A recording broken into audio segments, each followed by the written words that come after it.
Bonjour à tous et à toutes. Donc voilà, je vais me présenter. Je suis Alexia Buté, je suis étudiante en 3e année en sciences humaines et sociales ici à l'UCL à Louvain-la-Neuve et je me prépare à faire un master en sciences de gestion.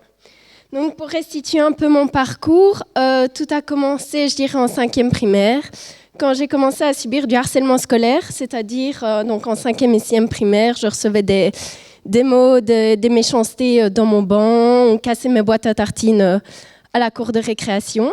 Donc on m'a changé d'école pour les humanités.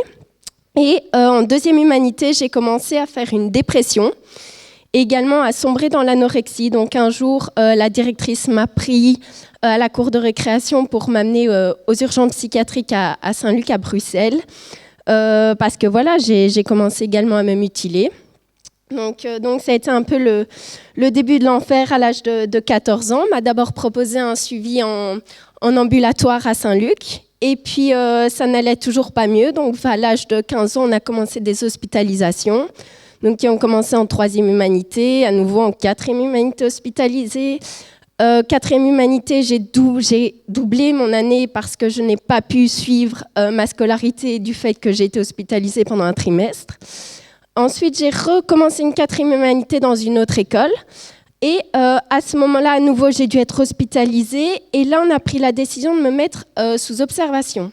Donc, la mise sous observation, c'est-à-dire, bon, à l'époque, j'étais mineure. Donc, en l'occurrence, c'est une juge de la jeunesse qui a décidé de me placer dans un établissement spécialisé dans les mises en observation. J'étais également avec des jeunes qui étaient au SAJ et SPJ. Et en fait, voilà, j'étais sous la protection du juge. Donc, j'ai été mise sous observation pendant 2 ans et 40 jours dans un centre que je peux dire fermé. Voilà, certains week-ends seulement, je pouvais rentrer chez moi et encore, ce n'était pas tout le temps le cas. À ce moment-là, j'étais inscrite à l'école. Je n'allais plus à l'école parce que j'étais à l'hôpital. Et à l'hôpital, on n'avait pas d'école. Donc, moi qui ai toujours été très scolaire, voilà, c'était pas d'école, on était dans une pièce toute la journée. J'ai eu de la chance de toujours avoir pu compter sur mes parents pendant mes années d'hospitalisation et qu'ils ont toujours su que l'école comptait pour moi. Donc, ils ont trouvé une association, l'école à l'hôpital à domicile, qui m'a permis d'avoir des cours à l'hôpital, mais essentiellement des cours pendant les grandes vacances, parce qu'en général, je passais mes examens d'humanité pendant les grandes vacances. Alors ensuite, quand j'ai été majeure, on m'a déplacée dans un autre hôpital. Et là, donc, j'ai commencé également à prendre des antidépresseurs à l'âge de 16 ans. Et vers mes 18 ans, on a pris la décision de me faire ce qu'on appelle des ECT. C'est des électroconvulsivothérapies. C'est des petits chocs au niveau cérébraux. Apparemment, ça aide. Donc voilà, on m'en a fait 7. La décision a été prise en concertation avec la psychiatre et mes parents. Sauf qu'en fait, ces électrochocs ont été très, très douloureux pour moi. Ça a été terrible. J'en ai même gardé un traumatisme, encore aujourd'hui. C'était terriblement douloureux. Je n'ai eu aucun suivi après. La manière dont ils ont été faits, c'était assez dur. Donc voilà, encore aujourd'hui, j'ai du mal à passer au-dessus.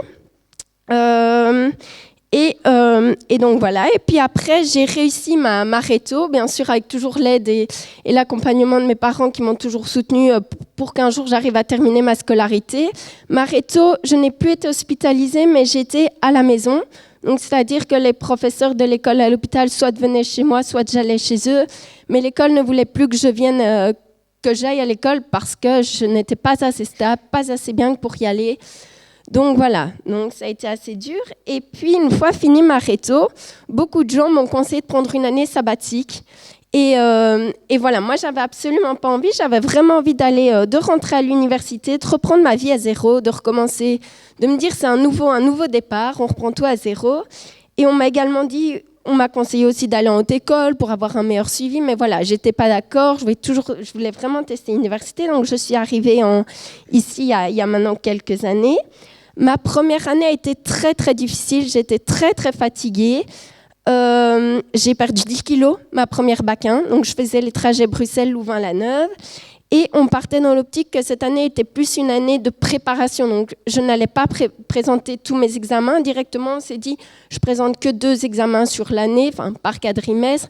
Et puis, on verra. C'est surtout pour me replonger.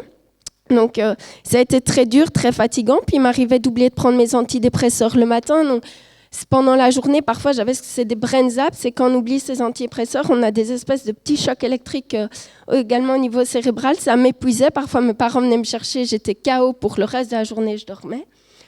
Et puis au niveau social, mon entrée à l'université a été dure dans le sens où j'avais l'impression que j'étais un petit Lego qu'on a déposé dans le monde étudiant et qu'on a dit débrouille-toi.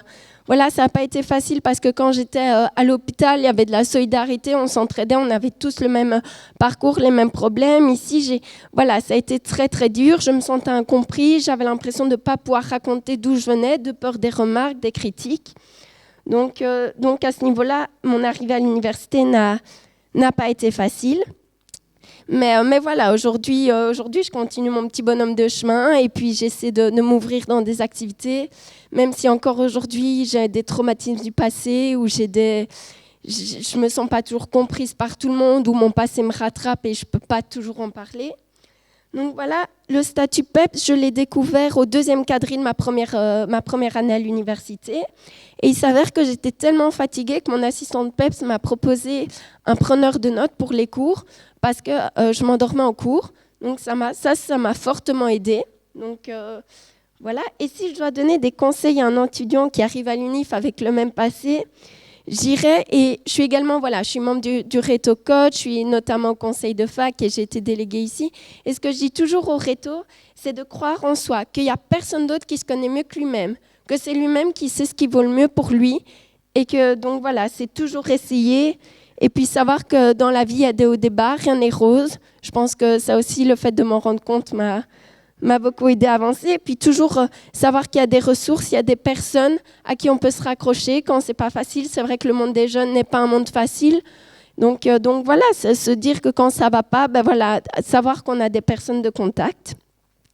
Et je vais terminer par une phrase que hier mon papa m'a dite, que ma psychiatre aurait dit il y a quelques années, parce que souvent j'ai l'impression d'avoir du retard ou d'être incomprise ou de ne pas être à ma place ici, de me sentir différente. Hier, mon papa qui me dit cette phrase, je n'ai pas pris du retard par rapport aux autres, mais j'ai une autre expérience par rapport aux autres. Et cette autre expérience, ne pas la considérer comme une faiblesse, mais comme une force. Voilà, merci.